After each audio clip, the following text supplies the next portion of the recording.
여러분, 오늘은 제가 펜 대신에 빗을 한 자루 들고 나왔습니다.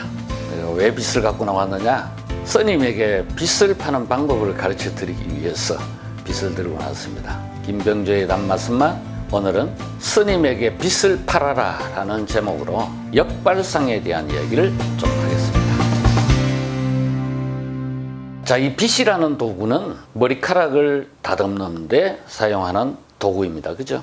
제가 이제 자파상 사장이라고 치고 제가 여러분들에게 빗을 1000자루씩을 주면서 이 빗을 일주일에 다 팔아오라 이렇게 만약에 업무 지시를 내렸다면 여러분 어떻게 팔아오시겠습니까? 아마 대부분의 영업사원들은 빗은 머리카락을 다듬는 데 사용하는 도구이니까 머리가 덥수룩한 사람들을 만나서 팔아야 되겠다. 그러려면 사람 많이 모이는 장소에 가야 되겠다. 그래서 공원이나 유원지 같은 데 가서 팔아야 되겠다 이 생각을 할 겁니다. 자, 그런데 여러분 주 5일 근무에 이걸 일주일에 1000자루를 팔려면 하루에 200자루 팔아야 됩니다. 그죠? 근데 만나는 사람마다 다 사주지는 않겠죠?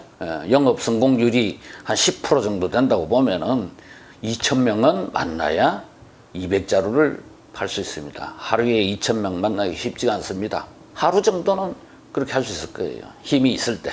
그러나 하루 하고 나면은 다리는 퉁퉁 붓고 목은 쉬고 그 다음 날부터는 그렇게 못할 겁니다. 그래서 머리가 나쁜 사람은 손발이 그렇게 고생하게 돼 있습니다. 그럼 머리 좋은 영업사원은 어떻게 하느냐? 돈 많은 큰 절에 주지스님을 찾아갑니다. 주지스님 찾아가서는 스님 얼마 있지 않으면은 초파일이 다가옵니다. 이번 초파일에는 이 절에 그동안 보고시를 많이 해오신 신도님들한테 빗을 한 자루 선물하시죠.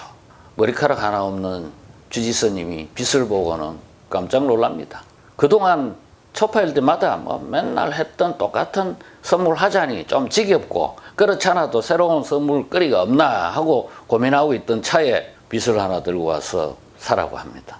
주지스님이 그 빗은 얼마 하오? 이렇게 물어보겠죠. 그때 이제 영업사원은 영업에 반은 성공했다 라는 생각으로 느긋하게 스님 이거 기껏 해봐야 1000원밖에 안 합니다. 껌값입니다. 이렇게 아뢰옵니다.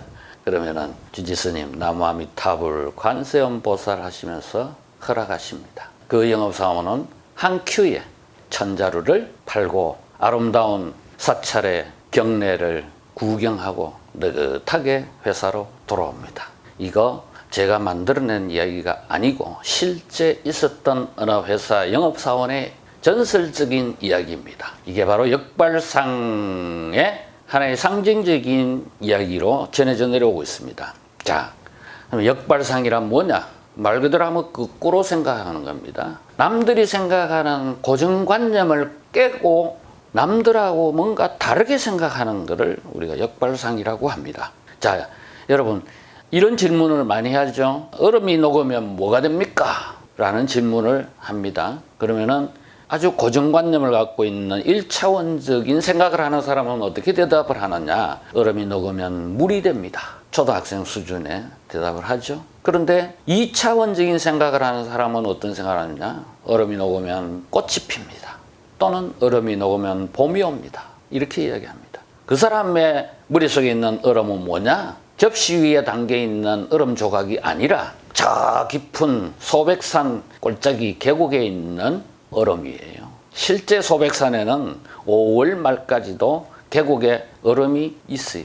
그 얼음이 녹을 때 소백산 정상에는 철쭉이 화사하게 피어 봄이 됩니다. 그 다음 또 3차원적인 생각을 하는 사람은 어떤 대답을 하느냐? 네, 얼음이 녹으면 지구가 망합니다. 이렇게 대답을 합니다. 그 사람의 머릿속에 있는 얼음은 뭐냐? 접시 위에 얼음 조각도 아니요. 소백산 계곡에 있는 얼음도 아니요. 그 사람의 머릿속에 있는 얼음은 빙하입니다. 기후온난화로 인해서 빙하가 녹으면 우리 지구가 망합니다. 이렇게 생각하는 거예요.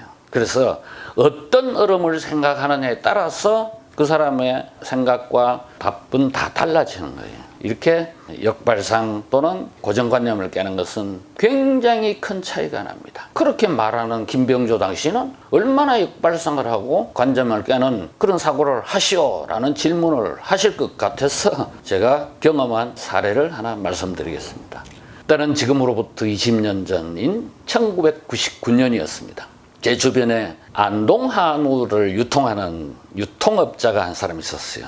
고향인 안동에서는 아버지와 형님이 한우를 1,500주나 키우는 대농이었고, 이 친구는 서울에서 유통업을 하고 있었어요. 이 한우를 백화점이나 대형 매장에 납품을 하려고 하니까 안 되는 거예요. 저 유통업체 MD와 중간 수집상, 산지 수집상 간의 그 바이어들과의 그 유착 때문에 저거 좋은 고기 납품을 못 하겠다는 거예요. 그래서 내보고 어떻게 하면 좋겠습니까?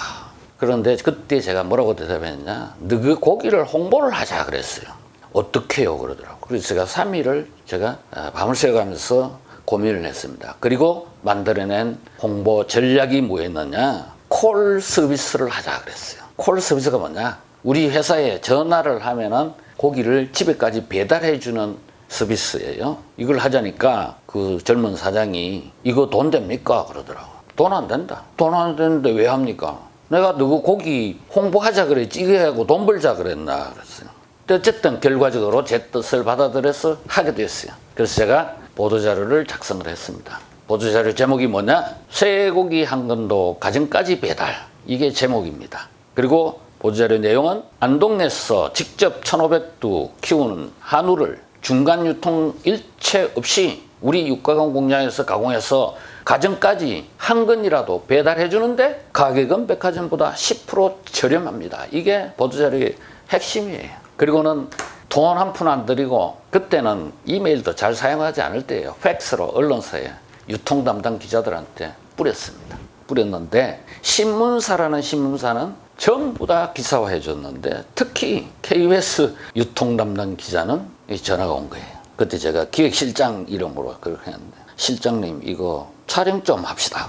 그때가 때가 11월 말이었어요. 근데 지금 서비스를 하는 게 아니라 며칠부터 서비스 한다라는 예고 기사로 썼는데 뭐 이제 방송은 이제 그림이 있어야 되니까 이 쇼를 한 거죠. 연출을 했어요. 많은 집에 부탁해 갖고 고기 갖다 주고 돈 주고 받고 하는 거 찍고 그 업체 사장은 마트에서 인터뷰 해가지고 저녁 9시 메인 뉴스에 리포트 기사로 나갔어요. 그런가 하면 또 조선일보에서는 중소기업 페이지에 박스 기사로 노란 칼라까지 바탕에 깔아가지고 보도해줬어요. 대대적으로 난리가 났습니다. KBS 그리고 조선일보 보도 났을 때는 일주일 동안 5대의 키폰 전화가 끄지질 않았어요. 그래서 일손이 모자라고 사장하고 내까지 막 성령차로도 배달했어요. 원래는 탑차로 콜드체인 유지해야 되는데 뭐 11월 말에 추운데 콜드체인 유지가 뭐 필요합니까? 막 이렇게 성령차로도 배달했어요. 배달하고 나서 밤 10시부터 제가 주문한 고객들에게 전화를 해서 모니터링을 해봤습니다. 99.9%가 대만족이에요. 그러자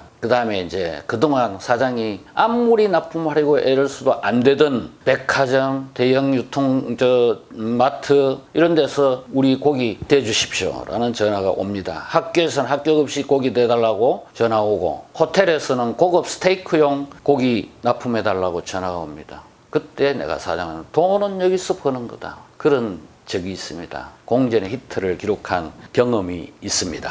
자, 이게 전부 뭐냐? 고정관념을 깨는 데서 비롯된 거예요. 여러분, 20년 전인 1999년도는 어떤 때였느냐? 배달, 기껏해야 짜장면 배달, 꽃 배달, 뭐 치킨 배달 정도밖에 안 할 때예요.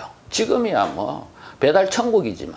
그 다음에 특히 쇠고기, 생고기, 그걸 또 한 근도 집에까지 배달해 준다. 이거는 상상을 못 하던 때예요. 왜? 그때는 주부들이 정육점에 가서 직접 눈으로 보고 고기를 사는데도 내가 지금 이 고기를, 수입 고기를 한우로 쏟고 사는 게 아닌가 할 정도로 축산물 유통에 불신이 팽배해 있을 때입니다. 지금이야 소고기 이력 추적제가 돼서 누가 생산했는지 스마트폰만 갖다 대면 다 알 수 있지만 그때는 그랬어요. 그랬는데 고기 한번 보여주지 않고 신문 쪼가리 하나에 방송 보도 하나로 엄청나게 팔아먹었습니다. 얼마를 팔았느냐? 가구당 통계를 내보니까 평균 매출이 5만 원이나 됐어요.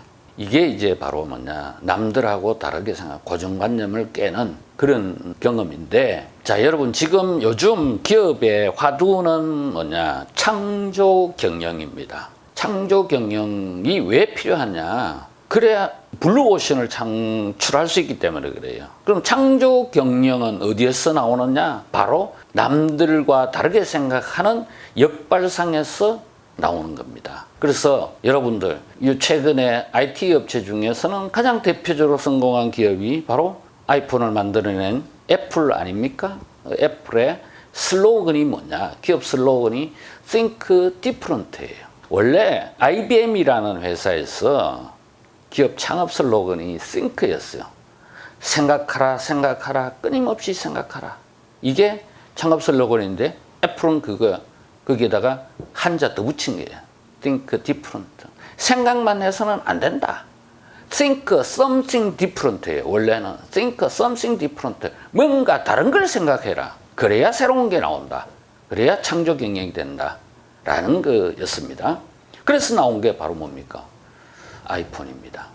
그래서 기업만 그러냐? 그렇지 않습니다. 개인도 요즘은 1인 기업 시대 아닙니까? 개인도 바로 뭐냐? 남들하고 뭔가 다른 거를 해서 창조 경영을 해야 됩니다. 여러분, 역발상과 창의력으로 아주 멋지게 경쟁력 있는 그런 인생을 살아가시기를 응원하면서 오늘 순서 여기까지 하겠습니다.